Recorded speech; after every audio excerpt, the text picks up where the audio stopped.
বিশেষভাবে গত সম্প্রতি আমি সাধারণত এই টেলিফোন লিক টিক নিয়ে কথা বলি না, কিন্তু শেখ হাসিনার টেলিফোন লিক নিয়ে কথা বলা যায়, কারণ উনি ইচ্ছা করে লিক করছেন।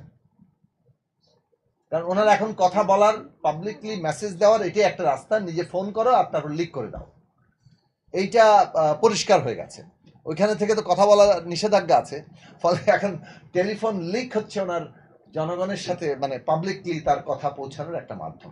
ফলে সেটা নিয়ে কথা বলা যায়। উনি ইচ্ছাকৃতভাবে তার টেলিফোন লিকের মাধ্যমে বক্তব্য দিচ্ছেন, এবং সর্বশেষ বক্তব্য দিলেন যে উনি হুমকি দিচ্ছেন সবার লিস্ট করো, এবং উনি আবার ক্ষমতায় আসলে সবাইকে যে দেখে নেবেন সেটার ব্যবস্থা উনি এবারে উনি নিশ্চিত এবার দেখে দিবেন। এর আগের বার আত্মীয় স্বজন বলে অনেককে ছাড় দিয়েছেন, এইবার আর ছাড় দিবেন না।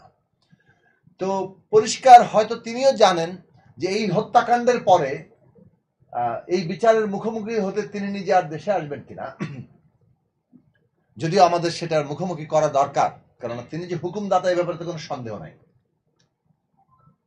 কিন্তু এইটা মেসেজটা দেওয়া যে এইখানে আসলে